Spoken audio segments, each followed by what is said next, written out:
The transition from secondary to post-secondary can be a challenging time for students with LDs. In order to mitigate this, there are a range of resources and support available both before and after the transition. The jump from post-secondary is not really a jump, but it's a giant leap. The expectation is really not expressed until students really walk through that front door.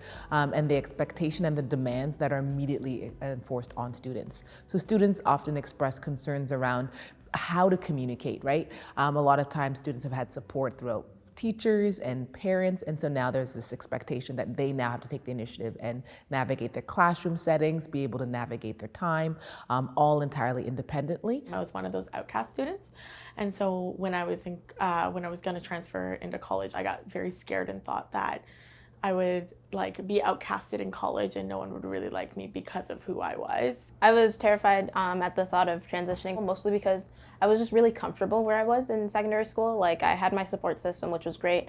I had all my friends, I had my teachers. I felt like I was doing really well in school. But then I was like, oh my God, I'm gonna be by myself with nobody. What am I gonna do? What if I need help? So many of our students really feel overwhelmed with the information that they receive.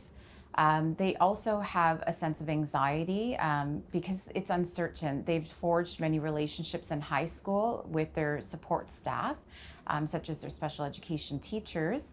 And so building new relationships can be very difficult. The Peel District School Board takes a proactive approach to helping students with LDs prepare for their move into post-secondary education. So today we are hosting a transition fair for special education students and their teachers. We've invited representatives from different pathways, the college, university, apprenticeship, and workplace pathways, to share information for our students on how to access accommodations in those pathways. I think the transition fair is extremely valuable. I do go through some of the information with the students, but I think it's extremely important that they see the contact with the college, with the universities, with the apprenticeship. And I think they also benefit a lot from seeing the students talk about their experiences, because I'm just a teacher who probably went through it 20, 25 years ago, but it's really nice for them to see that other students have gone through it and been successful, and they had worries and concerns, but they still made it through and they're thriving and doing well. Students are encouraged to be proactive and self-advocate when preparing to move into post-secondary education. A big part of this transition fair is having the students attend on their own without their parents, so that they can ask questions and learn that they will be adult learners in this new journey, and they'll have to navigate that on their own. Self-advocacy is definitely something that I learned in high school, and it is a really important skill in the college level, because nobody is going to ask. Your teachers in high school may come up to you and be like, hey, you don't look like you're getting this. How can I help you? The professors are not going to ask you for if you need help unless you already establish a connection with them. So you have to make sure that you speak to them when you are falling behind. You speak to them about the accommodations you receive and how you can help you.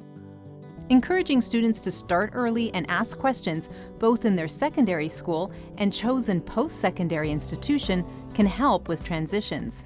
So at Arundel, we had a lot of supports in place for students with IEPs and making that transition, because it was such a big transition between high school and college. I had no idea who to talk to at college, so I went to Miss Parise and Miss Bridgman and all my other teachers and asked what they thought I should do and what I needed to get done, and so they helped out a lot. One of the number one ways students can really identify what supports are available across different institutions in post-secondary, whether college or university, is really connecting to the open houses. So for example, Sharon offers several open houses throughout the year, and it's an opportunity for students who are considering different colleges or post-secondary to go in and talk to different departments. And at all those occasions, there will be advisors who are in accessible learning department, and we are there who can kind of review questions. So students may ask, how do they register?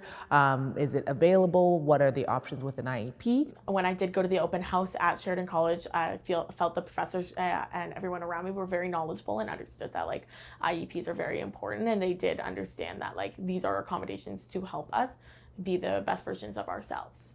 We do a very in-depth transition plan with the kids.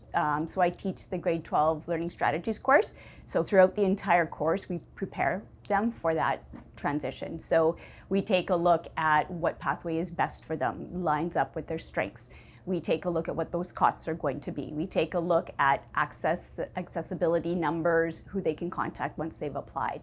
We take a look at emails, who they can contact. So we set up that transition plan, and it's like a portfolio at the end of the semester that they take with them. If students do decide, for example, that Sheridan is their preferred choice of college, then at that point connecting with accessible learning.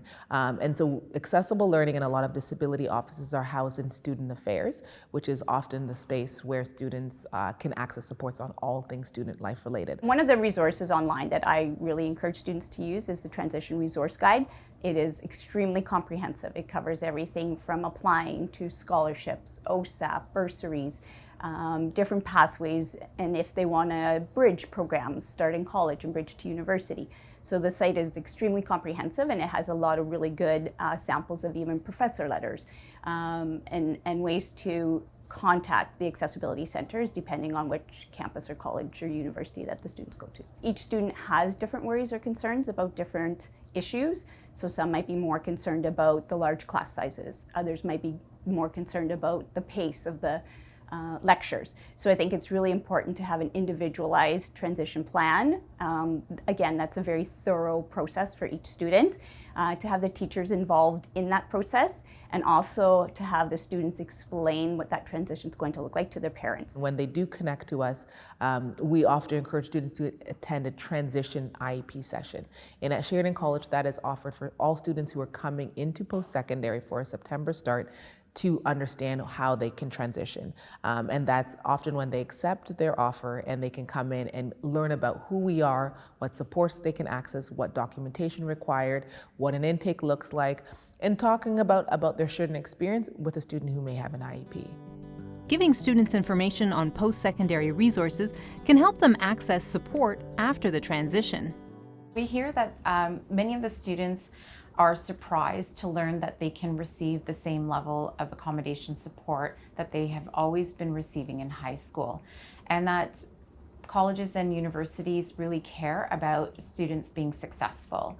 And that's the message that we really want students to walk away with from this transition fair. There's potentially more supports at the post-secondary level. The big difference, though, is that students have to initiate this request, which is very different from high school, whereas oftentimes they're automatically given, and sometimes there's not a conversation around rationale and why. For example, at Sheridan, there are an entire learning team. Our learning team is housed, again, with accessible learning to support students who have struggles around learning. That can include memory strategies for studying, that can include strategies around time management. It can include technology integration into their learning and note-taking, and they are individuals who can help students navigate those. High school, they have more like a wide variety, and this is what you get.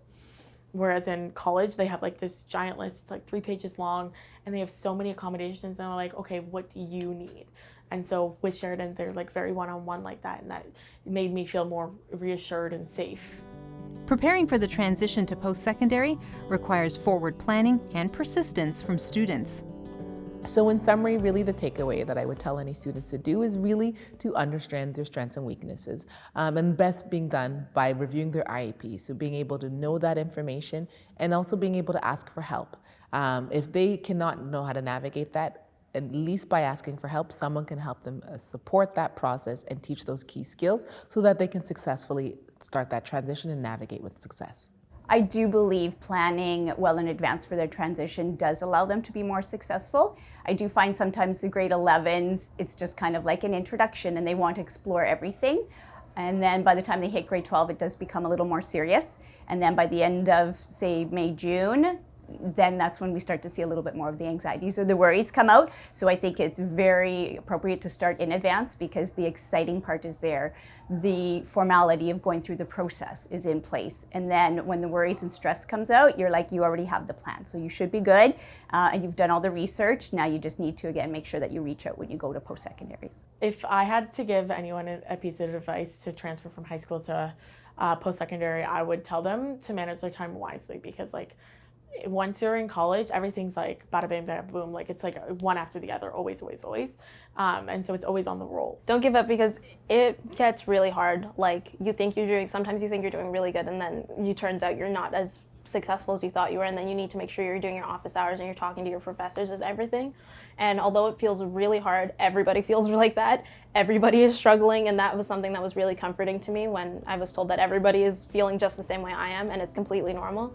but you just have to push through or else you won't get there.